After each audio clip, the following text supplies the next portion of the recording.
Hello students, मैं Kamini Rari, assistant professor government law college Ajmer से। आज की क्लास में फिर मैं आपको एलएलबी फर्स्ट ईयर के पेपर 10 अल्टरनेटिव डिस्प्यूट रिजोल्यूशन के बारे में बताऊंगी, वैकल्पिक विवाद निपटारा विधि के बारे में। ये पेपर हम 6 पार्ट में पढ़ रहे हैं। जो हमारा अभी तक फर्स्ट वाला पार्ट आर्बिट्रेशन का चल रहा है, और इस पेपर में हम द आर्बिट्रेशन कंसोलिडेशन एक्ट 1996 पढ़ रहे हैं, मध्यस्थम एवं सुलह अधिनियम 1996। अब तक हम पार्ट 1 में चैप्टर 5 तक पढ़ चुके हैं, जिसके अंदर हमने आर्बिट्रेशन की कार्रवाई शुरू करने से लेकर आर्बिट्रेशन में किस प्रकार से उनकी प्रोसीडिंग होगी, मध्यस्थों की अपॉइंटमेंट कैसे होगी, उनकी नियुक्ति को चुनौती कैसे दी जाएगी, कार्रवाई किस प्रकार से होगी, ये सब हम चैप्टर 5 तक देख चुके हैं। आज की क्लास में हम पार्ट 1 में चैप्टर 6 पढ़ेंगे, making of arbitral award and termination of proceedings, मध्यस्थम पंचायत का दिया जाना और कार्रवाइयों का समापन। पिछली क्लास तक हम प्रोसीडिंग्स के बारे में बात कर रहे थे। आज हम बात करेंगे कि जब प्रोसीडिंग चल रही है तो पंचायत यानी कि अवार्ड कब दिया जाएगा और कार्रवाई का समापन किस प्रकार से होगा। इस बारे में हम चैप्टर 6 में बात करेंगे आज की क्लास में। और ये हम बात शुरू करेंगे सेक्शन 28 से, और सेक्शन 28 यहाँ पर कहता है rules applicable to subsistence of dispute, विवाद के सार को लागू किया जाना। कि जो कोई भी विवाद है दोनों पक्षकारों के बीच में, जो भी विवाद है उनका सार रूप में लिखा जाना, उनको फुल फ्लैश तरीके से लिखा जाना। तो वे इस बारे में कह रहा है कि where the place of arbitration is situated in India, कि उसका प्लेस ही कहाँ होगा। ये यहीं से शुरुआत है सेक्शन 28 की। तो विवादों के उपादान पर लागू होने वाले नियमों के बारे में कहता है मध्यस्थम सुलह अधिनियम की धारा 28 में उन विवादों को लागू होने वाले नियमों का उल्लेख किया गया है। और सबसे पहले कहा गया है कि अंतर्राष्ट्रीय वाणिज्यिक मध्यस्थम को छोड़कर, अब यही अंतर्राष्ट्रीय वाणिज्यिक मध्यस्थम क्या, अंतर्राष्ट्रीय वाणिज्यिक मध्यस्थम वो है जो कि हम पहले की क्लास में भी देख चुके हैं। अंतर्राष्ट्रीय वाणिज्यिक मध्यस्थम वो है जो कि भारत के नहीं हैं, घरेलू नहीं है, यानी कि भारत की विधि से जो काम नहीं करते। तो भारत के बाहर की विधि जहाँ पर काम कर रही है तो वो अंतर्राष्ट्रीय वाणिज्यिक मध्यस्थम हो गया। अंतर्राज्यीय वाणिज्यिक के मतलब यह है कि जो इंटरनेशनल कॉमर्स या इंटरनेशनल ट्रेड को लेकर जो कोई भी आर्बिट्रेशन चल रहा है उन सब चीज़ों को छोड़कर, यानी कि भारत के बाहर के विधि से होने वाले आर्बिट्रेशन जो प्रोसीडिंग उनको छोड़कर, यदि मध्यस्थम का स्थान भारत है तो मध्यस्थम अधिकरण द्वारा आवश्यक रूप से विवाद का निर्णय भारत की मौलिक विधि के अनुसार ही किया जाएगा। यहाँ पर ये क्लियर बात कह रही है सेक्शन 28 कि अगर इंटरनेशनल नहीं है, अंतर्राष्ट्रीय नहीं है वाणिज्यिक मध्यस्थम, तो उसको छोड़कर भारत के भीतर अगर मध्यस्थम है, भारत में ही उसका स्थान है, भारत के ही उस वहाँ पर पक्षकार हैं, तो मध्यस्थम अधिकरण द्वारा जो कोई भी उसकी प्रोसीडिंग है, विवाद का निर्णय जो कोई भी है, वो भारत की मौलिक विधि के अनुसार ही किया जाएगा। भारत की मौलिक विधि कौन सी, जो भारत के भीतर की है, भारत के लोगों पर लागू है और भारत की विधि के अनुसार जो शासित है। तो अगर अंतर्राष्ट्रीय वाणिज्यिक मध्यस्थम नहीं है, भारत के बाहर नहीं है, विदेशी नहीं है, तो भारत के भीतर ही उसका अगर उसका स्थान है मध्यस्थम का, तो भारत की विधि के अनुसार ही उसका कार्य किया जाएगा। धारा 28 ये भी कहती है अंतर्राष्ट्रीय वाणिज्यिक मध्यस्थम के संबंध में मध्यस्थम अधिकरण विवाद की विषय वस्तु पर निर्णय मध्यस्थम कार्यवाही के पक्षकारों के नाम निर्दिष्ट विधि के अनुसार होगा। नाम निर्दिष्ट का मतलब है जो पक्षकारों ने पहले से ही बताए गए हैं। यहाँ अंतर्राष्ट्रीय वाणिज्यिक मध्यस्थम के संबंध में मध्यस्थ अधिकरण ट्रिब्यूनल जो है उसके बारे में बात कर रहा है कि ट्रिब्यूनल्स किस प्रकार से काम कर रही हैं वहाँ पे। तो मध्यस्थम अधिकरण विवाद की विषय वस्तु, यानी कि जो कोई भी वहाँ पे डिस्प्यूट हुआ है उसका कॉज ऑफ एक्शन पर निर्णय मध्यस्थम कार्यवाही के पक्षकारों के नाम निर्दिष्ट विधि के अनुसार होगा। यानी सेक्शन 28 ये वाली व्यवस्था करती है कि अगर पक्षकारों ने पहले ही तय कर लिया था कि उनके बीच में होने वाले विवाद मध्यस्थम अधिकरण के द्वारा मध्यस्थम कार्रवाई जो की जाएगी वो किस विधि के अनुसार की जाएगी, तो विधि को भी निर्दिष्ट कर सकते, विधि को भी डिसाइड कर सकते हैं कि किस विधि के अकॉर्डिंग हमारे इन मामलों को निपटाया जाएगा। अभी विधि कौन सी हुई, एक तो ये विधि होती है, एक तो पर्सनल लॉज होते हैं, एक नॉर्मल लॉ होते हैं, सिविल लॉज वगैरह होते हैं। तो किस विधि के अकॉर्डिंग ये किया जाएगा, जैसे कि कोई कॉन्ट्रैक्ट किया था तो वहाँ पे इंडियन कॉन्ट्रैक्ट एक्ट लागू होगा, तो जो पक्षकार हैं वो पहले ही डिसाइड कर लेंगे कि इंडियन कॉन्ट्रैक्ट एक्ट के नॉर्म्स के अकॉर्डिंग या फिर आर्बिट्रेशन एंड कंसिलेशन एक्ट के नॉर्म्स के अकॉर्डिंग हमारे विवादों को निपटाया जाए, तो वहाँ पे विवादों को निपटाया जाएगा। सेक्शन 28 ये भी कहती है मध्यस्थम अधिकरण स्वेच्छा से, मतलब कि अपनी इच्छा से या सद्भावना पूर्वक यानी कि बोनाफाइड सुलहकर्ता की तरह मामले का विनिश्चय मात्र तभी करेगा जब यदि पक्षकारगण वैसा करने के लिए अभिव्यक्त तौर पर अधिकृत कर चुके हों। यानी परिस्थिति ऐसी हो गई है और आर्बिट्रेशन ट्रिब्यूनल खुद अपने आप से विवेक से बोनाफाइड उसका इंटेंशन हो जाती है, वो इतनी अच्छी तरीके से उनके बीच में मध्यस्थता करेगा, यानी कि सुलहकर्ता की भूमिका निभाएगा, दोनों पक्षकारों के बीच में सुलह करवाएगा और विनिश्चय मात्र तभी करेगा। विनिश्चय का मतलब है फिक्स तभी करेगा कि दोनों के बीच में जो ये विवाद हो गए हैं उनका सॉल्यूशन ये है जब पक्षकारगण वैसा करने के लिए अधिकृत कर चुके हों। यानी कि पक्षकारों ने खुद ने ही अपने आचरण से या खुद ने ही अपने हाव भाव से, अपने कार्यकलापों से मध्यस्थम जो व्यक्ति है, मध्यस्थ जो व्यक्ति आर्बिट्रेटर है, उसको इस बात के लिए आश्वस्त कर दिया गया है कि वो जो कोई भी डिसीजन देगा, जो कोई भी निर्दिष्ट करेगा, विनिश्चय जो कोई भी करेगा, वो उनको मान्य होगा। तो अगर वो अपने तरीके से अभिव्यक्त तौर पर अगर वो ऐसा कर चुके हैं तो मध्यस्थ उनकी कार्रवाई करते हुए सुलहकर्ता की भूमिका निभाते हुए उनके बीच में सुलह करवाएगा। फिर सेक्शन 28 ये भी कहता है मध्यस्थम अधिकरण अपने सामने लंबित विवादों का हल संविदा की शर्तों के अनुसार करेगा तथा ऐसा करते समय मध्यस्थम अधिकरण संव्यवहार पर लागू व्यापारिक प्रथाओं को ध्यान में रखते हुए करेगा। अब ये व्यापारिक प्रथा वही जो मैंने अभी आपको बताया, पर्सनल लॉज आ गए यहाँ पे,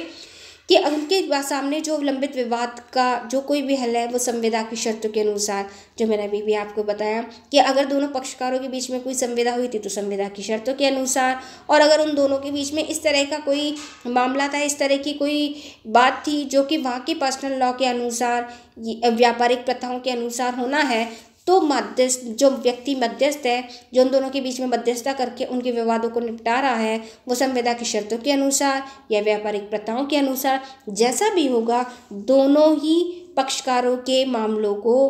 वो निपटाएगा। दोनों पक्षकारों के बीच में जो कोई विवाद हो गया है वो इन प्रथाओं के अनुसार या संविदा की शर्तों के अनुसार वो उनको सुलझाएगा। आगे हम सेक्शन 29 की बात कर रहे हैं, decision making by panel of arbitrators. Section 29 इस बारे में बात करता है कि मध्यस्थों के पैनल द्वारा विनिश्चय तैयार किया जाना या विनिश्चय किया जाना। मध्यस्थों के पैनल द्वारा, पैनल का मतलब क्या कि जब एक से अधिक मध्यस्थ हों और मध्यस्थों की वही संख्या 5, 7 इतनी होगी, विषम होगी, सम कभी भी नहीं होगी। तो अगर उनका कोई पैनल बना हुआ और पैनल के द्वारा अगर मामले का विनिश्चय तैयार किया जाता है तो उस बारे में सेक्शन 29 कहती है कि मध्यस्थों के पैनल द्वारा किए जाने वाले विनिश्चय के बारे में यदि एक से अधिक मध्यस्थों का पैनल न होकर मध्यस्थम अधिकरण एकमात्र मध्यस्थ का है तो निर्णय एकमात्र मध्यस्थ द्वारा किया जाएगा। या क्लियर सेक्शन 29 कह रहा है कि अगर आपके बहुत बड़ा पैनल नहीं था, मध्यस्थों की संख्या 3, 5, 7, 11, 9 ऐसे नहीं थी, एक इकलौता मध्यस्थ था, यानी इकलौते मध्यस्थ से मतलब ये है एक ही व्यक्ति था जिस पर कि दोनों पक्षकारों को भरोसा था और वो एक ही आर्बिट्रेटर था जो दोनों के मामलों को सुलझा रहा था।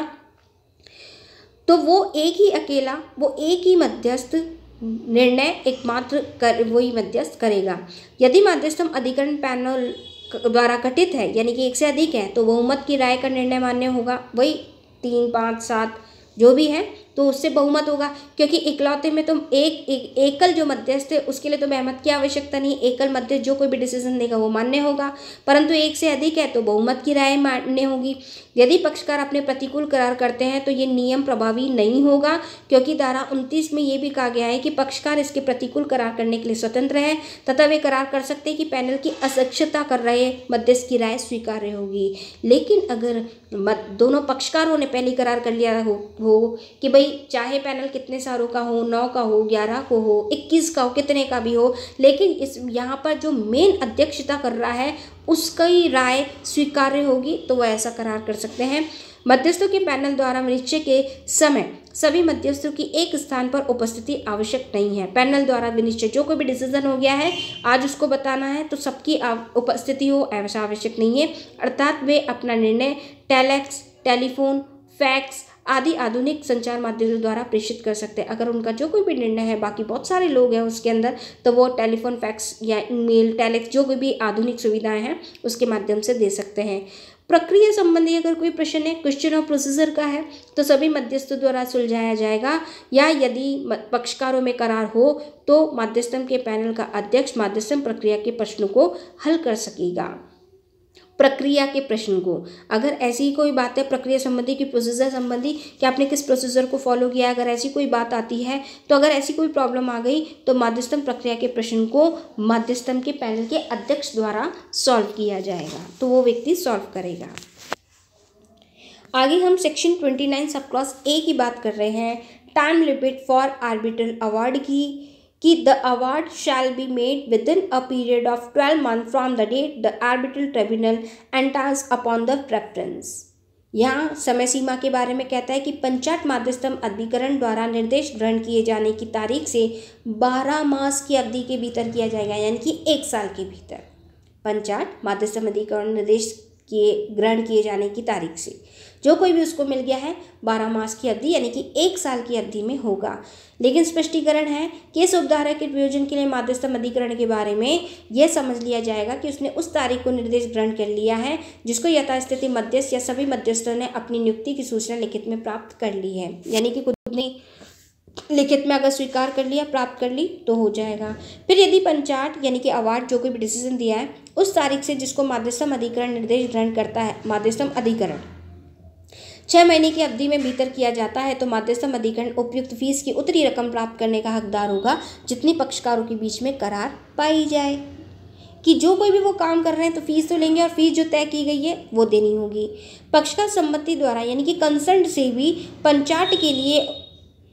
जो कोई भी अवधि दे रखी थी अभी ऊपर कुछ 6 माह से अनधिक की और अवधि के लिए बढ़ा सकेंगे। जो अभी भी अवधि 6 महीने की बताई है वो उसको बढ़ा सकेंगे। फिर यदि इसमें विशिष्ट अवधि या धारा 3 के अधीन विशिष्ट विस्तारित जो भी अवधि के भीतर पंचायत नहीं किया जाता तो मध्यस्थ का समावेश तब जब तक न्यायालय द्वारा इस प्रकार विशिष्ट अवधि के पूर्व या उसके बाद इस अवधि को बढ़ाना दिया गया हो परिवर्तित हो जाएगा। यानी कि अगर कुछ भी नहीं हुआ हो तो उसको तब तक के लिए स्पेसिफाइड पीरियड के लिए जो कोई भी है वो एक्सटेंड कर देंगे, उसको आगे बढ़ा देंगे।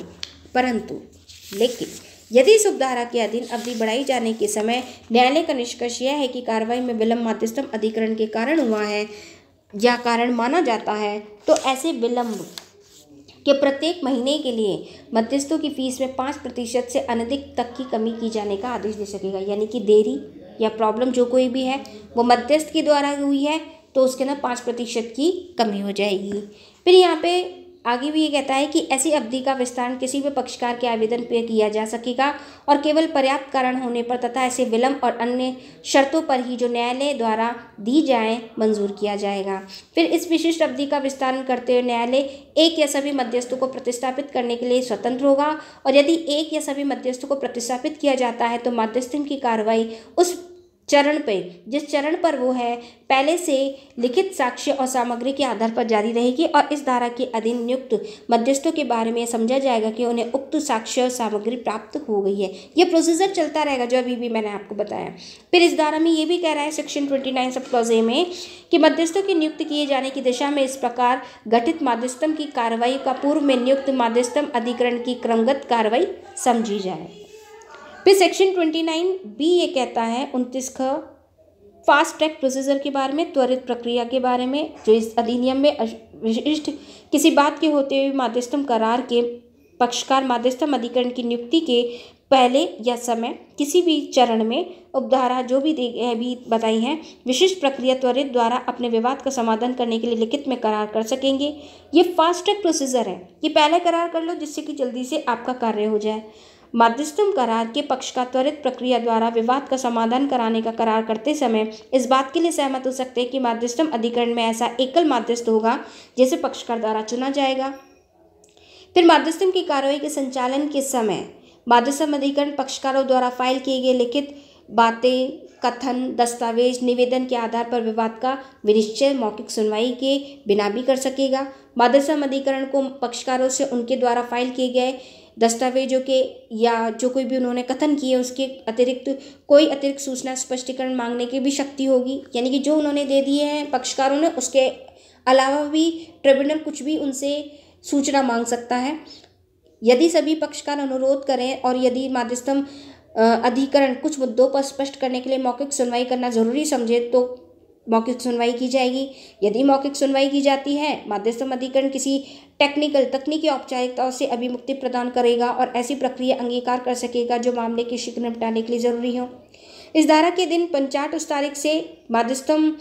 अधिकरण द्वारा निर्देश ग्रहण किया जाता है 6 महीने के भीतर किया जाएगा। यानी कि जो कोई भी उसने डिसीजन दिया है, पंचाट अवार्ड दिया है, 6 महीने की अवधि के भीतर उसको प्रोसीजर करना पड़ेगा।